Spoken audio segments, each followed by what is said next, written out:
So in this episode, we're going to talk more about the exit interviews with the Lakers over this last week. We'll talk a little bit about the playoffs as well. So the first player I want to talk about is Russell Westbrook. Again, he's out here making all kinds of excuses. Frank Vogel didn't like me. I wasn't given a fair shot. Wes, I just have one question for you. What does that have to do with you missing wide open layups? Okay, the coach not liking you isn't why you're missing wide open jump shots. Right now, as a society, we're in a box of where, like, if you offer anyone any form of criticism, they take it as if you're attacking them. Coach Vogel has held you accountable. You didn't like that. That doesn't mean he doesn't like you. I honestly stopped believing in Russ when he came into the season and he said he didn't have any expectations. Like, my man, you're playing for the Lakers. I'm on social media all the time. Laker Nation doesn't play. They talk a lot. The fan base was not going to be okay with you playing bad and losing. Let's just say you were having a decent season and we were still losing. We don't care. Also, AD says him and LeBron can win a title together. He still believes that himself and LeBron can win a title together. I see why he's saying that. I'm not going to sugarcoat this though. AD needs to be traded this offseason. I truly believe that they need to rebuild this offseason. If you didn't listen to my last episode, please go back and listen because I talk more about the teams I think would make sense for him to be traded to.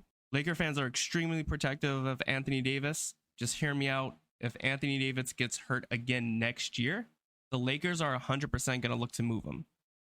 And teams will offer us penny on the dollar because they know we don't want him here with the team anymore. And no one's going to be willing to bail you out either. You're the Lakers. Teams already don't like you. So I just want to avoid a whole episode and just move on. LeBron's got 1 year left on his contract. He doesn't want to play defense at this point in his career. He's 38 years old. He's going to be 38 years old next year. He's already really passive aggressive towards young players. He wants to break the scoring record and he wants to play with Bronny. Let him score a bunch of points. But also as a franchise, we have to rebuild. We have to retool. We have to get some picks back. We have to get some young legs back. And I think we can get solid pieces for Anthony Davis. Also, this might be unpopular, but I don't know if we should be so quick to trade Russell Westbrook, not because of his play, not because of Russ himself, but because of his contract. So in 2023, again, there's going to be tons of free agents out there. Why not just bring back Russell Westbrook and LeBron James? So you bring back Wes, LeBron, retool with some young players, right? So that way we can clear that cap space for 2023. We can bring in some, free agents to help us after this LeBron and Anthony Davis era. I know that might be a highly unpopular opinion. We have to have patience. As a fan base, we have to have patience, and we don't have any because we expect championships. And I don't know if anybody's really even paying attention to how these teams are formatted now. The good teams, they don't have a bunch of veterans on their squad anymore. There's a bunch of young players. You see what the Timberwolves just did to the Clippers? They went to the Western Conference Finals last year. I get it, but I personally don't believe in a guy that in the last 2 seasons played in a total of 85 games, somehow wakes up, can stay healthy, and then can be a leader for us post LeBron. It's just time to move on. All right, let's talk real quick about the Eastern Conference playoff picture. I'm going to give you guys my picks. So I got Miami versus Atlanta. I got Miami in 5. I don't think Trae Young and Clint Capella are going to be enough to stop Bam, Jimmy Butler, Tyler Hero, all those guys. I don't think they have enough to really overcome that. So I got them in 5. I'll give them 1 game because of Trae Young, but that's who I got. Next, we got Philly versus Toronto. A lot of people just don't like James Harden. That's why they said Toronto had a chance, but there's no way. I think Philly really just sweeps them. And Tyrese Max dropped like 36 points their first game. So yeah, I got Philly in 4 versus Toronto. Now this next pick is actually the toughest because I love Chicago. I loved them at the beginning of the year. They were like first in the Eastern Conference. Lonzo's been hurt. Alex Caruso's been hurt. Zach LaVine's been hurt. So it's been a tough second half for them. I'll give them 2 games against Milwaukee, but they don't have anybody to stop Giannis. They don't have anybody to guard. So I got the Bucks in 6 versus Chicago. It'll probably be a good series, but for right now, I definitely believe the Bucks are the best team in the East. Boston versus Brooklyn. I got that going 7 games. Jason Tatum, Jaylen Brown, great duo. I do think the best duo in the series is still Kyrie Irving, Kevin Durant. The thing about them, they don't play any defense. The Brooklyn Nets are going to have a hard time stopping Boston's duo, but I can still see this going 7 games. I want to say Boston in 6, but because of out of respect for Kyrie and KD, Boston will probably, this series will probably go 7. Then in the Eastern Conference semis, I got Miami and Philly. I got Miami winning that in 6. Joel Embiid is probably going to be the best player in the series, but I just feel like Miami has a complete team. Bam, Jimmy Butler, Tyler Hero. Unless I can see Philly taking the series if somehow James Harden turns back the hands of time and he plays like Houston James Harden. Then I think Philly does have a shot. Joel Embiid can't do it alone, so he's really going to need his other superstar to step up. But for right now, I got Miami in 6. And then I do have Boston going, coming from that Brooklyn series and going up against Milwaukee. Boston has one of the best defenses, so I think they can do a decent job of containing Giannis. But again, I just see Giannis dominating this series as well. But I have the series going in 7 games. So that brings Eastern Conference Finals. That brings us to Miami versus Milwaukee. Again, Miami has a good team. PJ Tucker, all those guys can probably help contain Giannis, but I still see Giannis dominating this series as well. I got the Bucks in 6. All right, now let's go over to the Western Conference side of things. So I have number 1 Phoenix versus number 8 New Orleans Pelicans. The Pelicans are a nice young team, and the second half of the season they've been playing really good. But I do have the Phoenix Suns sweeping them in 4 games. But I do have the Phoenix Suns winning in 6 games. I think New Orleans will put up a decent fight. But still, Phoenix, they just have a full, complete team. Devin Booker, Chris Paul, DeAndre Ayton. They're just going to dominate the series. And such a young team.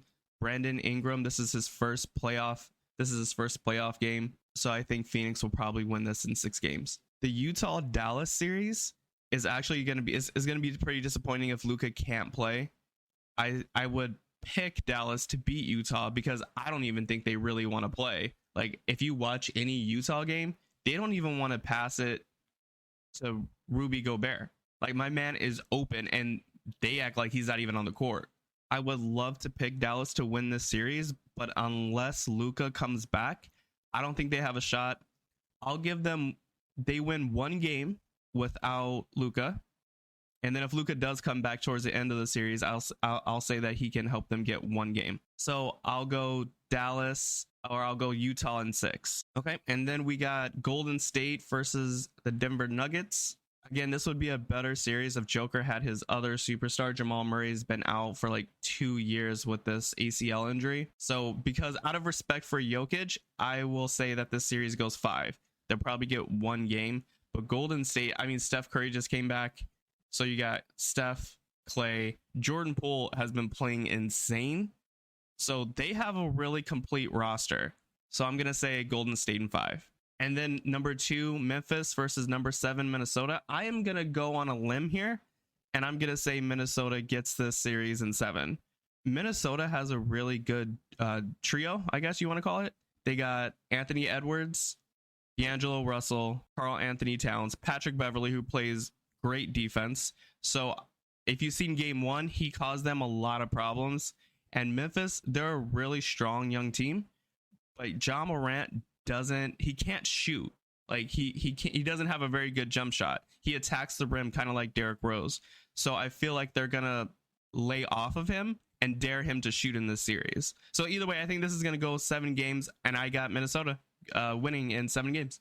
So I got Phoenix in 4. I think they sweep them, and I think you see Utah next year totally changing their roster. But Phoenix is going to sweep them in the Western Conference semis. And then number 3, Golden State versus number 7, Minnesota. Same. Golden State wins in 5 games. Again, solid young team. This is their first time being in the playoffs. I feel like experience does matter in the playoffs, and Golden State obviously just has too much of that. So I got Golden State winning in 5 games. All right, in the Western Conference semifinals, Golden State versus Phoenix. I think this goes 7 games. Phoenix, I feel like, has an upper hand because of DeAndre Ayton. And I feel like DeAndre Ayton could cause a lot of problems for Golden State. I don't know how healthy Steph Curry is as well. Klay Thompson's kind of up and down this season as well. Again, Jordan Poole has been playing amazing. I know they got back Draymond Green. He's probably going to spend a lot of time chasing around Devin Booker. But I see the series go 7. The series is probably going to go 7 games. But I'm going to go ahead and I'm going to pick Phoenix to win this series. All right, and then my picks for the NBA Finals between Phoenix and Milwaukee. That's who I got in the finals.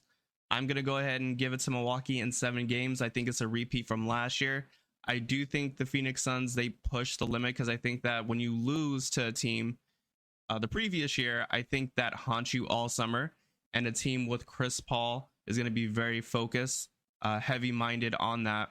But I just think that, again, Giannis is the best player in basketball. It's really hard to go up against that. He's the best player in basketball. He's one of the best defensive players in basketball. So they're going to have to really rely on their jump shooting because they're not going to get anything at the rim with Giannis being down there. So Chris Middleton, he's going to be able to play like that Kobe role off of Giannis. When the trade happened with the 76ers and they sent Ben Simmons over to Brooklyn for James Harden, all I heard was this is the next Shaq and Kobe. But what about Chris Middleton and Giannis? They won a championship last year. They're guards. Just because Chris Middleton may not be a superstar like James Harden and is going out there and scoring 50 points, Chris Middleton plays both ends of the floor. He plays his role off of Giannis. So I think that will be a little too much for Phoenix, and I got Milwaukee winning again, going back to back in 7 games. So Milwaukee will beat Phoenix in 7 games.